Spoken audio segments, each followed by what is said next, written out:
Is it just मी जिसको लगता है कि कार्बन आयन और ऑक्टोपस की शेप थोड़ी सिमिलर सी है, जैसे ये ऑक्टोपस का हेड हो और ये उसके टेंटिकल्स। Hello and welcome. आज हम पढ़ने वाले हैं इस वीडियो में कार्बन आयन। अगर आप कार्बोकेटायन पढ़ना चाहते हैं तो मैंने प्रीवियस वीडियो में कवर कराया है, आप वहाँ से देख सकते हैं। तो कार्बन आयन की यहाँ पे ये मैंने ज्योमेट्री ड्रॉ की हुई है, इसको देख के पता लग रहा है कि ये टेट्राहेड्रल ज्योमेट्री है। सो ज्योमेट्री जो है कार्बन आयन की वो है टेट्राहेड्रल। इसका मतलब हाइब्रिडाइजेशन क्या है? हाइब्रिडाइजेशन sp3 होगी। ओके। और जब हम शेप बताते हैं तो लोन पेयर्स को कंसिडर नहीं करते, ठीक है। तो इसलिए शेप जो है कार्बन आयन की वो होती है पिरामिडल, पिरामिडल शेप। ओके। अब यहाँ हम देख रहे हैं और यहाँ पे नेगेटिव चार्ज होगा, ठीक है। एनायन का मतलब होता है नेगेटिवली चार्ज्ड आयन। अब यहाँ हम देख रहे हैं कि इसके ऊपर कार्बन आयन के पास एक लोन पेयर ऑफ इलेक्ट्रॉन है। लोन पेयर ऑफ इलेक्ट्रॉन होने का मतलब है कि ये एक न्यूक्लियोफाइल की तरह एक्ट करता है, क्योंकि इसके पास पहले से इलेक्ट्रॉन ज़्यादा है तो ये न्यूक्लियस लविंग होता है, तो न्यूक्लियोफाइल। ओके। एंड दूसरी चीज़ हमें पता है कि लुईस बेस क्या होते हैं? जो इलेक्ट्रॉन्स को डोनेट कर सके। अब इसके पास क्योंकि एक एक्स्ट्रा इलेक्ट्रॉन पेयर है तो ये इलेक्ट्रॉन्स को डोनेट करने की टेंडेंसी रखता है कार्बन आयन, इस वजह से ये लुईस बेस भी है। ओके। तो ये बातें हमने देख ली कार्बन आयन के बारे में। लेकिन एक और केस है कि हर बार कार्बन आयन की जो हाइब्रिडाइजेशन है ना वो sp3 नहीं होती। हमें कैसे पता लगेगा कि हर बार किस केस में होती है, किस केस में नहीं होती? अगर कार्बन आयन किसी भी और डबल बॉन्ड के साथ या किसी अलग एटम के साथ कॉन्जुगेशन में आ जाता है, देखो यहाँ पे देखो। अब अगर देखो कॉन्जुगेशन से कोई भी जो चार्ज है वो स्टेबलाइज होता है, क्योंकि डीलोकलाइजेशन ऑफ चार्ज होता है। Delocalization of charge better the stability of any charge. Okay. तो यहाँ पर क्या है कि ये चार्ज डीलोकलाइज्ड है ऐसे एलाइलिक सिस्टम में। ओके। अब डीलोकलाइजेशन होने के लिए एक सिस्टम का प्लेनर होना कंपलसरी होता है। अगर प्लेनैरिटी है तभी डीलोकलाइजेशन हो पाता है, तभी तो ऑर्बिटल्स पैरेलल होंगे ना, अगर प्लेनर सिस्टम है तो डीलोकलाइजेशन होने की वजह से ये जो कार्बन आयन है ये प्लेनर होता है। अब प्लेनर कैसे होगा? sp2 हाइब्रिड,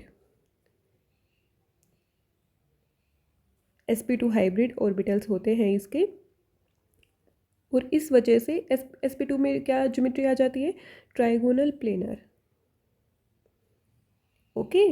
तो इससे हमें ये पता लगा कि अगर कार्बन आयन किसी भी डबल बॉन्ड के साथ, या यहाँ पे ट्रिपल बॉन्ड भी हो सकता था, या यहाँ पे कोई हेटेरो एटम भी हो सकता था, किसी भी तरह से अगर वो कॉन्जुगेशन में जा रहा है नेगेटिव चार्ज कार्बन आयन का, तो sp2 हाइब्रिडाइजेशन रहेगी उसकी। ओके। ओके। अब नेक्स्ट हम देखते हैं stability of carbon ion. Stability समझने से पहले ना हमें ये पता होना चाहिए कि कार्बन आयन बनता कैसे है। आप मान लीजिए कि कोई एल्केन है, कोई हाइड्रोकार्बन है, ठीक है। ये है, इसको ऐसे करके लिखती हूँ मैं हाइड्रोजन को।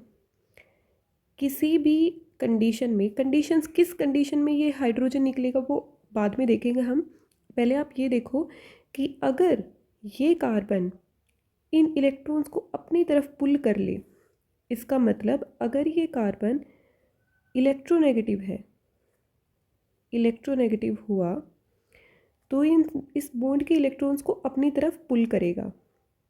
अपनी तरफ पुल अगर किया तो क्या हो जाएगा? प्रोटॉन लॉस हो जाएगा, ये बॉन्ड इस तरीके से टूट जाएगा, लॉस ऑफ प्रोटॉन, H+ बाहर निकल जाएगा और हमारे पास बन जाएगा carbon ion.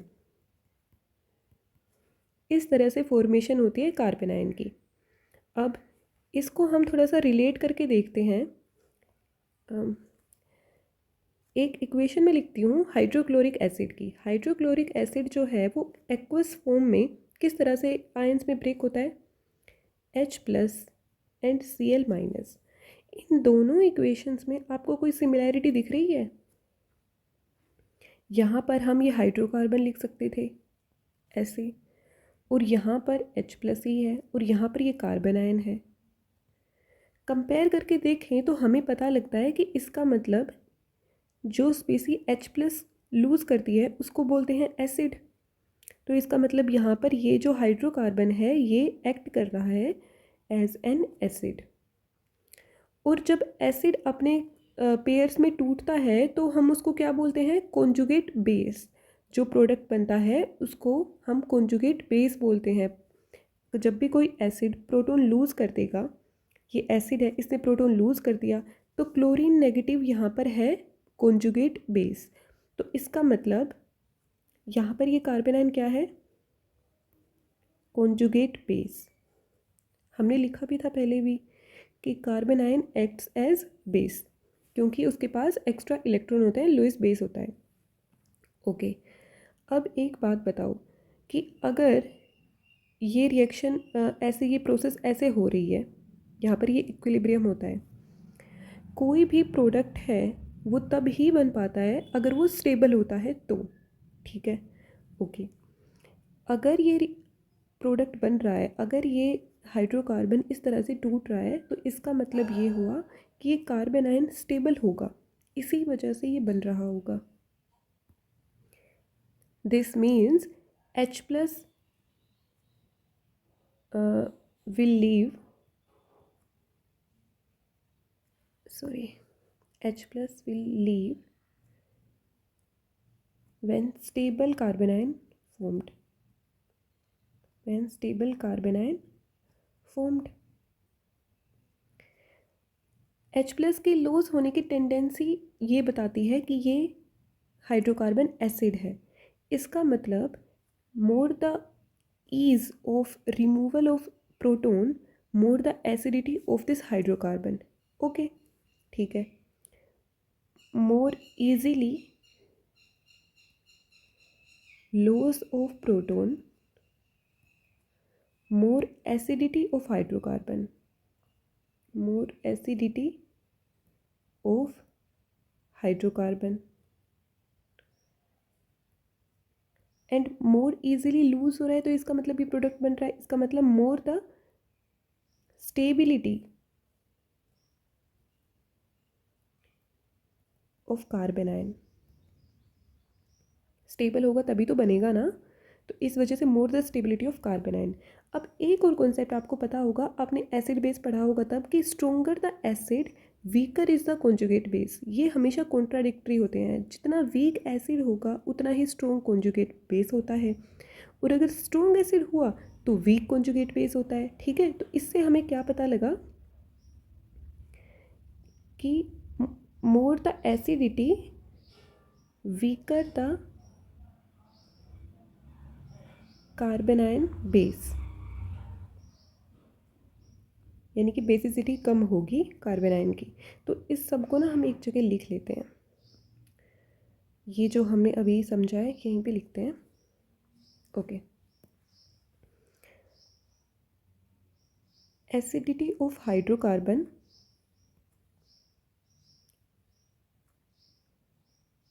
Carbon is directly proportional to ease of removal of proton।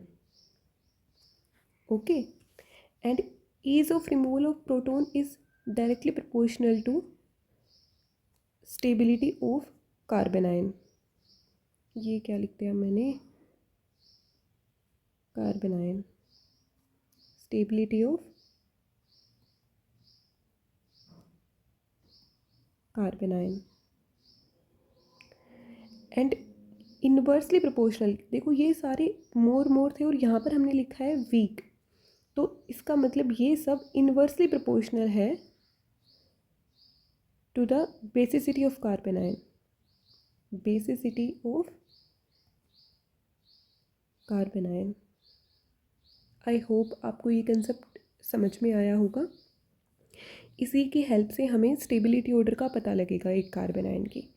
ठीक है, अब एक और बात आप समझो कि ये कोई हाइड्रोकार्बन है। ओके, यहाँ पर H2DH। ओके, ये हाइड्रोजन जो है ये प्रोटॉन की फॉर्म में कब बाहर निकलेगा? ये तब निकलेगा जब इस कार्बन के अंदर इतनी पावर है, इतनी इलेक्ट्रोनेगेटिविटी है कि इन इलेक्ट्रॉन्स को, बॉन्डेड इलेक्ट्रॉन्स को अपनी तरफ खींच सके। ओके, तो जितना स्ट्रोंगली ये कार्बन अपनी तरफ इलेक्ट्रॉन्स को खींच लेगा उतनी आसानी से बॉन्ड टूट जाएगा और इस तरफ कार्बन आयन और H+ इस तरह से आ जाएंगे। ठीक है, तो इसका मतलब इस कार्बन की इलेक्ट्रोनेगेटिविटी, हाई इलेक्ट्रोनेगेटिविटी प्रेफर्ड,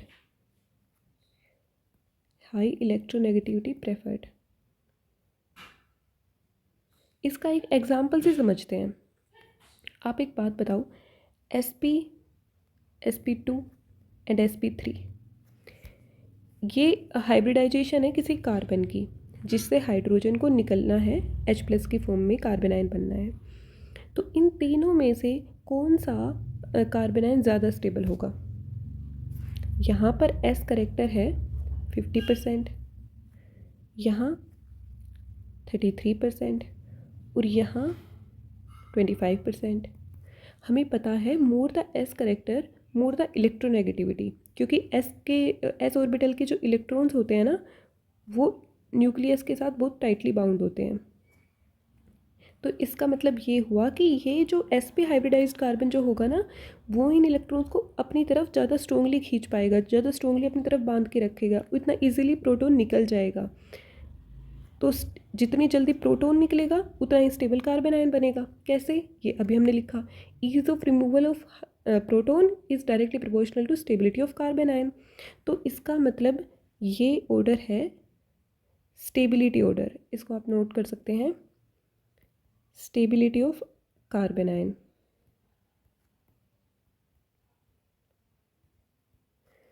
मतलब अगर हम ऐसे लिखें कि ये 3 मॉलिक्यूल्स हम लिख सकते हैं, ये कि इन तीनों में से सबसे ज़्यादा एसिडिक कौन है, या फिर हाँ मतलब ऐसे एसिडिटी ही लिखनी होगी कि इन तीनों में से सबसे ज़्यादा एसिडिक कौन है। तो एक मैं इनकी नंबरिंग कर देती हूँ। Acidity 1 is greater than 2 is greater than 3। क्यों? क्योंकि यहाँ पर ये इलेक्ट्रोनेगेटिव ज़्यादा है ना कार्बन, तो ये वाला, तो ये जल्दी से निकल जाएगा, प्रोटॉन निकल जाएगा। ठीक है, ओके। अगर स्टेबिलिटी देखें, स्टेबिलिटी ऑफ कार्बन आयन, हमने अभी देखा था कि acidity of hydrocarbon is directly proportional to stability of carbon ion. तो इसका मतलब स्टेबिलिटी का भी ऑर्डर यही रहेगा। And basicity of carbon ion, कितना बेसिक है कार्बन आयन, ये हमने अभी ऊपर क्या लिखा था, इन्वर्सली प्रोपोर्शनल होता है, इन दोनों के इन्वर्सली प्रोपोर्शनल होता है एसिडिटी और स्टेबिलिटी के। तो इसका मतलब ये हुआ कि 3, 2 एंड 1 इस तरीके से रहेगा बेसिसिटी ऑफ कार्बन आयन का ऑर्डर। ओके, आई होप आपको ये समझ आया होगा। अब एक और एग्जांपल देखते हैं हम एस करेक्टर के बेसिस पे ही। ये है साइक्लोप्रोपाइल रिंग। ओके, एंड यहाँ पर कार्बन आयन है। तो इसकी स्टेबिलिटी कैसे देखेंगे हम? कार्बन आयन है तो इसका मतलब यहाँ पर एक लोन पेयर होगा और यहाँ एक हाइड्रोजन। ओके, अब हमें ये पता है कार्बोकेटायन, जो मैंने वीडियो कराई थी ना उसमें मैंने साइक्लोप्रोपाइल की रिंग की स्ट्रक्चर को काफ़ी डिटेल में कराया था, आप उस वीडियो से देख सकते हैं, ये मैं लिंक डिस्क्रिप्शन में डाल दूँगी उस वीडियो का। तो साइक्लोप्रोपाइल रिंग में क्या होता है ना कि ये जो ऑर्बिटल्स हैं ये बेंट होते हैं, ये ऑर्बिटल्स बेंट हैं। ओके, इस वजह से जो इनर ऑर्बिटल्स हैं जो ये इनर बॉन्ड्स है ना, इनर ऑर्बिटल्स के ओवरलैप से ही बॉन्ड बनते हैं ना, तो जो ये इनर बॉन्ड्स है ना, इनर बॉन्ड्स, इनमें ये जो थीटा है ये बहुत कम है, स्ट्रेन सिस्टम है, पैक्ड है, less angle. And less angle का मतलब होता है less S character, less S character. ये हमें कैसे पता कि लेस एंगल का मतलब है कि लेस एस करेक्टर? एक बात बताओ, ये वही लिखते हैं हम SP, SP2, SP3, इनका एस करेक्टर कितना है? एस करेक्टर इसमें 50%, इसमें 33 एंड यहाँ पे 25। ओके, एंड अगर हम बॉन्ड पेयर के बीच में एंगल्स देखें तो कितने होंगे? SP क्या होता है? स्ट्रेट लाइन ही होती है ना, तो 180 डिग्री, SP2 में 120 डिग्री एंड SP3 में 109.5 टेट्राहेड्रल। तो यहाँ हम देख रहे हैं कि इसका, जैसे यहाँ पे देखो, सबसे कम एस करेक्टर है, एंगल भी सबसे कम ही है। यहाँ पर सबसे ज़्यादा एस करेक्टर है, एंगल भी सबसे ज़्यादा ही है। इससे हमें पता लगा एस करेक्टर, इससे हम कह सकते हैं कि S character is directly proportional to theta. Theta is the angle between two bonds. Okay, ठीक है। तो यहाँ से हमने लिख दिया कि इनर बॉन्ड्स के अंदर थीटा कम है, इसलिए लेस एस करेक्टर है। And outer bonds, outer bonds कौन से हैं? ये हाइड्रोजन। एंड जो ये लोन पेयर है ये भी आउटर साइड में ही है, आउटर इन द सेंस कि रिंग के अंदर नहीं है, ठीक है। आउटर का यहाँ पे मतलब है कि रिंग का हिस्सा नहीं है, रिंग के अंदर बॉन्ड नहीं बना रहा, रिंग से फ्री है। इनमें एंगल ज़्यादा है। ज़्यादा क्यों है? क्योंकि ये रिंग ने इनको बांध के नहीं रखा, ये अपना दूर दूर भी हो सकते हैं, और होंगे, रिपल्शन होता है ना bond pair bond pair bond pair lone pair में, तो ये दूर दूर हो जाएंगे रिपल्शन की वजह से। इस वजह से जो इनके बीच में थीटा है ना, ये थीटा इंक्रीज हो जाएगा, इंक्रीज।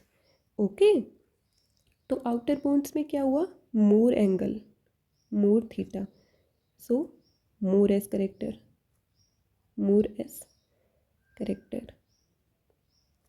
अब जो कार्बन आयन की सारी प्रॉपर्टीज़ होती हैं वो तो इस लोन पेयर की वजह से ही होती है ना, तो हमें आउटर पे फोकस करना है। ओके, तो यहाँ पर मोर एस करेक्टर है, एस करेक्टर ज़्यादा होना यानी कि इलेक्ट्रोनेगेटिविटी ज़्यादा होना। अभी हमने यहाँ पर देखा था ना कि जिसके अंदर सबसे ज़्यादा एस करेक्टर था वो सबसे ज़्यादा स्टेबल कार्बन आयन बना रहा है, ठीक है। तो इसका मतलब ये हुआ stable carbon ion, stable carbon ion. तो ये जो साइक्लोप्रोपाइल कार्बन आयन है ना, ये स्टेबल होता है इस वजह से, साइक्लोप्रोपाइल कार्बन आयन। ओके, ठीक है, अब आगे चलते हैं। अब आप ये बताओ कि कोई कार्बन आयन है, एक ये कार्बन आयन हम सिंपल सा ले लेते हैं इस तरीके से, ठीक है। अब कोई भी ग्रुप जो इलेक्ट्रॉन डेंसिटी को इंक्रीज करे इस कार्बन आयन पे, यानी कि any group increase electron density, तो इंक्रीज इलेक्ट्रॉन डेंसिटी अगर इंक्रीज हुई तो इसका नेगेटिव चार्ज और भी इंटेंसिफाई हो जाएगा, ठीक है। इसका मतलब इस कार्बन आयन को वो डिस्टेबलाइज कर रहा है, ठीक है। तो हम ये बोलेंगे कि अगर कोई भी ग्रुप इलेक्ट्रॉन डेंसिटी को इंक्रीज कर रहा है कार्बन आयन पे, तो इसके चार्ज को और भी बढ़ा रहा है, ठीक है, इलेक्ट्रॉन्स दे रहा है। बल्कि कार्बन आयन तो न्यूक्लियोफाइल है, उसको तो इलेक्ट्रॉन्स पसंद ही नहीं है, उसको तो न्यूक्लियस पसंद है, बट आप दे रहे हो उसको इलेक्ट्रॉन, तो वो डिस्टेबलाइज हो जाएगा, ठीक है। तो हम लिखेंगे any group increase electron density than unstable carbocation, sorry carbon ion, unstable carbon ion. Okay, and any group if in decrease the electron density, then stable carbon ion. Okay, इसके एग्जाम्पल्स क्या हो सकते हैं? इंक्रीज कौन कौन से group करते हैं इलेक्ट्रॉन डेंसिटी को? एल्काइल ग्रुप, कैसे? प्लस आई के थ्रू। एंड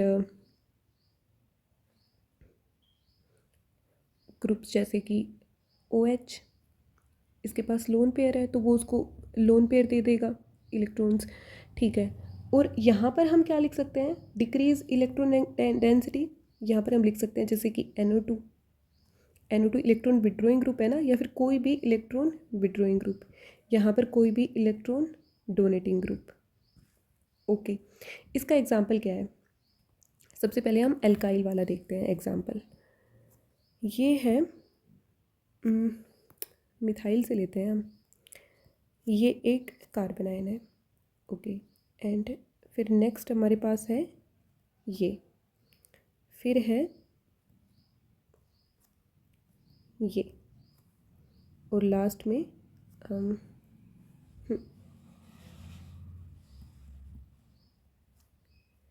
इनमें से सबसे ज़्यादा स्टेबल कार्बन आयन कौन सा होगा। यहाँ पर एक एल्काइल ग्रुप है जो इलेक्ट्रॉन डेंसिटी को इंक्रीज़ कर रहा है, यहाँ पर 2 हैं, यहाँ पर 3 एल्काइल ग्रुप इलेक्ट्रॉन डेंसिटी को इंक्रीज़ कर रहे हैं कार्बन आयन के पास ऊपर, बट यहाँ पर कोई भी एल्काइल ग्रुप नहीं है, तो यहाँ पर नो प्लस आई, ठीक है। तो हमने जो अभी लिखा कि इलेक्ट्रॉन डोनेटिंग ग्रुप जो होंगे, इलेक्ट्रॉन डोनेटिंग ग्रुप, ये यहाँ पे अनस्टेबल कार्बन आयन, ओके। तो इससे हमें पता लगा कि सबसे ज़्यादा स्टेबल होगा ये, देन ये, देन ये कौन सा कार्बन आयन है, 0 डिग्री। कार्बन किसी भी कार्बन से अटैच्ड नहीं है, जो सेंट्रल एटम है ना कार्बन का, वो किसी भी कार्बन से अटैच्ड नहीं है। यहाँ पर एक कार्बन से अटैच्ड है तो ये है प्राइमरी, यहाँ पर 2 से तो सेकेंडरी, एंड ये tertiary. So this is the order for primary, secondary, tertiary carbon ions, okay. अब अगर कॉन्जुगेशन में आ जाए ये किसी तरह, negative charge if carbon ion is in conjugation, तो क्या होगा, charge delocalization, and charge delocalization होने से हमेशा स्टेबिलिटी इंक्रीज होती है, इंक्रीज स्टेबिलिटी, ये आपको पता होना चाहिए। जैसे for example allylic carbon ion, हमने पहले भी देखा था ना ये हाइब्रिडाइजेशन बताते हुए, ये ऐसे और ये ऐसे, तो ये कैसी रेजोनेटिंग स्ट्रक्चर बन जाएगी, सॉरी, यहाँ पर डबल बॉन्ड आ जाएगा और यहाँ पर, ओके। तो ये एलाइलिक कार्बन आयन जो है ये स्टेबल है, साथ ही इसके हाइब्रिडाइजेशन क्या है, sp2। क्यों है sp2, क्योंकि इसको कॉन्जुगेशन करना है ना ये स्टेबिलिटी के लिए, तो इसके लिए इसका प्लेनर होना बहुत ज़रूरी है, तभी तो ऑर्बिटल्स पैरेलल होंगे और कॉन्जुगेशन हो पाएगा, ओके। और दूसरा हमने जो कार्बोकेटाइंस में भी देखा था एग्जाम्पल, बेंजाइलिक कार्बन आयन, ये भी स्टेबल है, कैसे है, एडजेसेंट ऐसे डीलोकलाइज हो जाएगा इसका नेगेटिव चार्ज, इसकी रेजोनेटिंग स्ट्रक्चर्स बना सकते हैं हम कुछ ऐसे, यहाँ पर नेगेटिव चार्ज, नेक्स्ट में क्या होगा, ये ऐसे, ये ऐसे, ओके, यहाँ पर नेगेटिव चार्ज, ओके। अब कैसे हो सकता है, लाइक दिस, एंड यहाँ पर,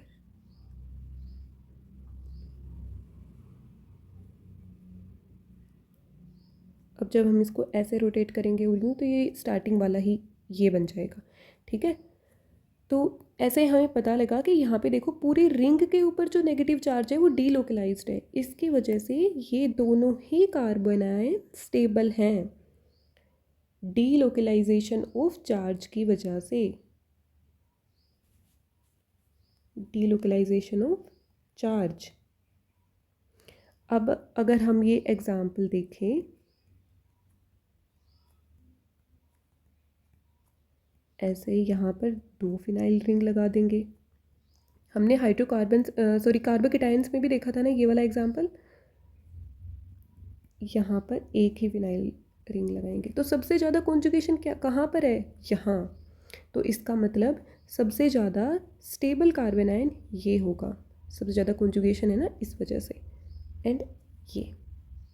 ठीक है, ठीक है, नेक्स्ट चलते हैं। अब ये कॉन्जुगेशन जो हम देख रहे हैं ये ज़रूरी तो नहीं हमेशा कार्बन डबल बॉन्ड कार्बन के साथ ही हो। ठीक है, कभी कभी ये ऐसे भी हो सकती है या फिर ऐसे भी हो सकती है। कॉन्जुगेशन कैसे हो सकती है, देखो ये ऐसे कोई कार्बन आयन है कार्बोनिल ग्रुप के साथ में, यहाँ क्या होगा कुछ इस तरह से, तो क्या बन जाएगी स्ट्रक्चर हमारे पास ये। इस आयन को इनोलेट आयन बोलते हैं, इनोलेट आयन। जो ऐसी केसेस में कॉन्जुगेशन होता है ना वो ज़्यादा स्टेबल होता है, मोर स्टेबल। ऐसा क्यों, क्योंकि ये स्ट्रक्चर देखो आप, यहाँ पर जो नेगेटिव चार्ज है वो ज़्यादा इलेक्ट्रोनेगेटिव एटम के ऊपर है। इलेक्ट्रोनेगेटिविटी कार्बन की ज़्यादा होती है ऑक्सीजन की, ऑक्सीजन की, तो negative charge on electronegative atom. तो अगर आपको देखना हो कि एक सिस्टम है कुछ ऐसा, यहाँ पर ऐसे, एंड एक सिस्टम है इस तरीके से यहाँ, तो ज़्यादा स्टेबल कौन सा होगा, ज़्यादा स्टेबल ये रहेगा, क्योंकि इसके कैनोनिकल फॉर्म में ऑक्सीजन के ऊपर नेगेटिव चार्ज आएगा यहाँ पर, और इसके कैनोनिकल फॉर्म में यहाँ पर नेगेटिव चार्ज आएगा। ठीक है, तो ऑक्सीजन कार्बन से ज़्यादा इलेक्ट्रोनेगेटिव है, इस वजह से ऑक्सीजन के ऊपर नेगेटिव चार्ज प्रेफर्ड होता है, इनोलेट आयन बन जाएगा। यहाँ ये वाला कार्बन आयन ज़्यादा स्टेबल होता है। ओके, इसको हम ये ऐसे कर देते हैं, कन्फ्यूज़न क्रिएट करेगा। अब ये डीलोकलाइजेशन एक और तरह से भी हो सकता है। कैसे हो सकता है, अगर कोई एडजेसेंट एटम हो उसके पास डी ऑर्बिटल्स हो, empty D orbital, empty D orbitals, जैसे सल्फर या फॉस्फोरस, तो क्या होगा delocalization of charge, delocalization of charge. कैसे होगा डीलोकलाइजेशन, देखते हैं हम। ये सल्फर है, यहाँ पर ये कार्बन आयन है, सल्फर के पास एम्प्टी डी ऑर्बिटल्स हैं, एंड कार्बन आयन के पास है इलेक्ट्रॉन्स। तो ये इलेक्ट्रॉन्स जो है ना ये यहाँ पर डीलोकलाइज हो जाते हैं। ठीक है, इलेक्ट्रॉन का डीलोकलाइजेशन हो गया, तो चार्ज यानी कि एक जगह पे कंसंट्रेटेड नहीं है, इस वजह से स्टेबिलिटी आती है, स्टेबिलिटी आती है। और इसकी कैनोनिकल फॉर्म क्या बनेगी, कुछ इस तरह से, यहाँ पर बीच में क्या आ जाएगा, डबल बॉन्ड आएगा। क्या बना दिया मैंने, यहाँ करती हूँ, ये सल्फर है, कार्बन, यहाँ डबल बॉन्ड आ जाएगा ऐसे, और होगा क्या कि सल्फर अपनी वैलेंसी तो नहीं बढ़ा सकता ना, तो ये ऑक्सीजन का बॉन्ड इस तरीके से चला जाएगा। ठीक है, ये ऐसे, ओके, तो ये स्ट्रक्चर बन जाती है। अब ये जो इनके बीच में डबल बॉन्ड आ रहा है ना, इसका आपको ध्यान रखना है, इसका एक मेजर रोल है जो हम आगे देखेंगे। और हाँ, डीलोकलाइजेशन हो रहा है तो इसका मतलब यहाँ पर भी ये जो कार्बन आयन है इसकी हाइब्रिडाइजेशन क्या होगी, इसकी हाइब्रिडाइजेशन यहाँ पर sp2 है, तो इसका मतलब लोन पेयर जो है वो किस में है, लोन पेयर p ऑर्बिटल में है। तो डीलोकलाइजेशन कैसे हो रहा है, p ऑर्बिटल से इलेक्ट्रॉन्स जा रहे हैं d ऑर्बिटल में, p to d electron transfer. Okay, ठीक है। अब जो सबसे ज़्यादा स्टेबल कार्बोकेटायन होते हैं ना, मोस्ट स्टेबल, वो होते हैं एरोमेटिक। हमने ये चीज़ कार्बोकेटायन में भी देखी थी कि जो एरोमेटिक कार्बोकेटायंस थे वो सबसे ज़्यादा स्टेबल थे, इसी तरह एरोमेटिक कार्बन आयन भी सबसे ज़्यादा स्टेबल होते हैं। एग्जाम्पल ये सिस्टम है, इसका नाम है साइक्लोपेंटा, 5 कार्बन है ना, डाई इनाइल, 2 डबल बॉन्ड है, एनायन। यहाँ पर टोटल पाई इलेक्ट्रॉन्स कितने हैं? पाई इलेक्ट्रॉन्स, ये नेगेटिव चार्ज यहाँ पर कॉन्जुगेशन में है, तो इसलिए पाई इलेक्ट्रॉन्स काउंट करते हुए हम ये नेगेटिव चार्ज के 2 इलेक्ट्रॉन्स भी काउंट करेंगे, ठीक है। एरोमेटिसिटी चैप्टर में पढ़ेंगे हम ये ज़्यादा डिटेल में। तो 6 पाई इलेक्ट्रॉन्स, एंड एरोमेटिसिटी देखने के लिए हम एरोमेटिक नेचर देखने के लिए 4n+2 पाई इलेक्ट्रॉन होने चाहिए। n=1 रखेंगे तो ये 4+2 pi electron, 6 pi electron. Okay, इसका मतलब एरोमेटिक है। और अगर एरोमेटिक है कोई भी कंपाउंड तो वो हाईली स्टेबल कार्बेनाइन बनता है। अगर कार्बोकेटायन बने एरोमेटिक कंपाउंड में तो भी वो बहुत स्टेबल होता है। ओके, अब जो लास्ट कॉन्सेप्ट है ना हमारा, वो देखते हैं हम, कार्बेनाइन्स की खास बात, pyramidal inversion. Pyramidal inversion, carbon ions show pyramidal inversion. अब ये क्या होता है? हम अच्छा, only by sp3 hybrid carbon ion, जो sp2 होंगे वो शो नहीं करेंगे, sp2 do not show. Okay, ऐसा क्यों, वो अभी देखते हैं कि होता क्या है पिरामिडल इन्वर्जन। ये कार्बन आयन है, ये इसका लोन पेयर और ये इसके 3 बॉन्ड पेयर। पिरामिडल इन्वर्जन में क्या होता है कि इसकी ज्योमेट्री बिल्कुल इन्वर्ट हो जाती है, तीनों बॉन्ड पेयर जो है वो ऊपर चले जाएंगे एंड ये लोन पेयर ये नीचे आ जाता है। ऐसे कैसे होगा? पहले तो ये कन्वर्ट होगा एक प्लेनर फॉर्म में, ऐसे एंड ऐसे, यूं, ठीक है, इलेक्ट्रॉन्स। और उसके बाद कन्वर्ट ये ऊपर चले जाएंगे, ऊपर की। आप ये समझ लो कि आपको पकड़ के इनको ऐसे ऊपर की तरफ खींच देना है, इसको भी पकड़ के ऊपर की तरफ खींच दो, इसको भी ऊपर की तरफ खींच दो, तो स्ट्रक्चर कुछ कैसी बन जाएगी। और फिर नीचे की साइड ये लोन पेयर, इसको नीचे ले आओ तो कैसा हो जाएगा ये कार्बन, ये बॉन्ड इधर आ गया, ये ऐसे, ये यूं, लोन पेयर यहाँ पर। ओके, तो इसको हम थोड़ा सा क्लीन कर देते हैं ताकि आपको दिखे कि क्या हो रहा है। इस तरह की प्रोसेस में इस पूरी प्रोसेस को बोलते हैं, यहाँ से यहाँ तक आने को, पिरामिडल इन्वर्जन। इसको वॉल्डन इन्वर्जन भी बोलते हैं, बात वही है बस नाम अलग है, वॉल्डन इन्वर्जन। इससे क्या होता है,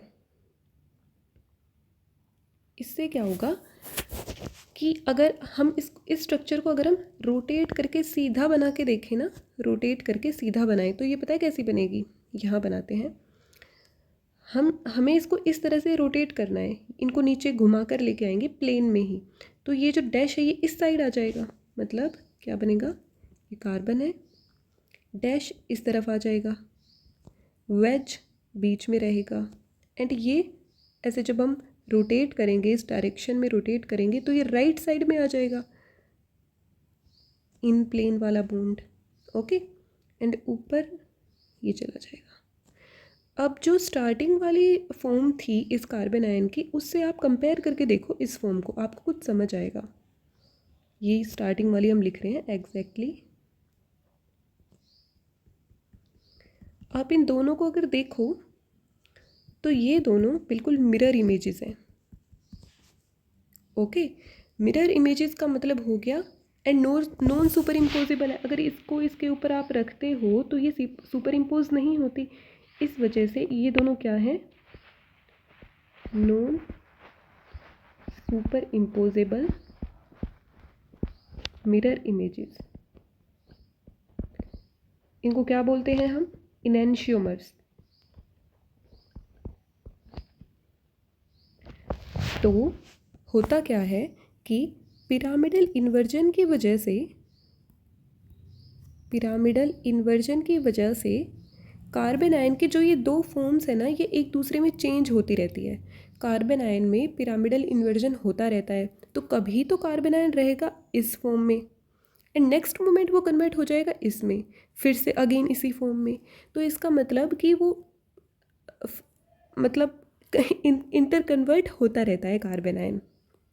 तो पिरामिडल इन्वर्जन की वजह से जो ये मिरर इमेजेस है ना, दो इनेंशियोमर्स है, ये एक दूसरे के अंदर कन्वर्ट होते रहते हैं।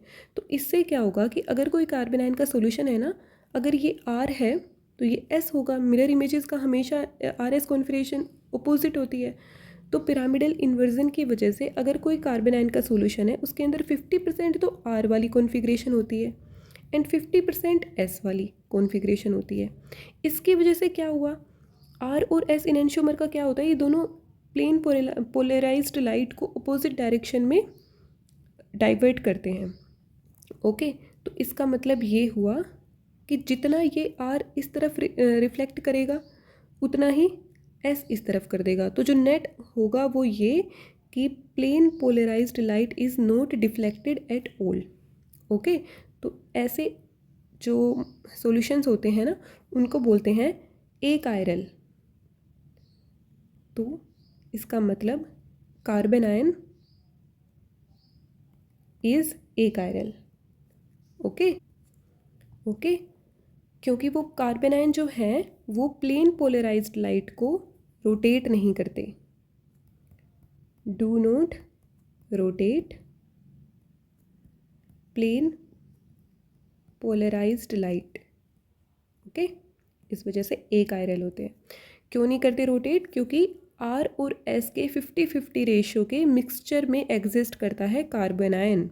क्यों करता है इस मिक्सचर में एग्जिस्ट, क्योंकि उसके अंदर पिरामिडल इन्वर्जन हो रहा है, वो कभी R में कन्वर्ट हो रहा है, कभी S में। ठीक है, अब कुछ स्पेशल केसेस देखते हैं हमने देखा कि कुछ कार्बन आयन sp2 हाइब्रिड होते हैं जिनमें कॉन्जुगेशन होता है, जैसे एलाइलिक, बेंजाइलिक, या फिर C डबल बॉन्ड O के साथ कॉन्जुगेटेड, या C डबल बॉन्ड N के साथ कॉन्जुगेटेड, या फिर अगर एडजेसेंट सल्फर या फॉस्फोरस है तो उनके D ऑर्बिटल में इलेक्ट्रॉन्स का डीलोकलाइजेशन हो रहा था। इन केसेस में डीलोकलाइजेशन होने की वजह से ये होते हैं प्लेनर। ओके, अगर प्लेनर हैं तो फिर वोल्डन इन्वर्जन नहीं हो पाता है। वोल्डन इन्वर्जन की जो कंडीशन है वो यही है कि ज्योमेट्री इस तरह की होनी चाहिए, जो हमने लिखा था ना टेट्राहेड्रल मॉलिक्यूल्स ही वोल्डन इन्वर्जन देते हैं।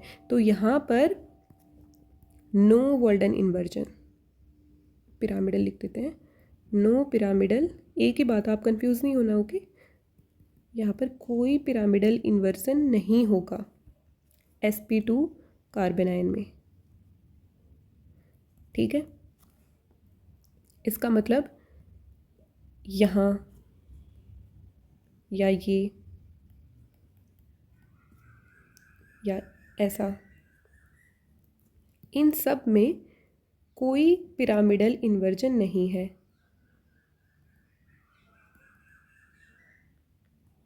तो इसका मतलब they do not exist in enantiomeric mixture, no enantiomer mixture.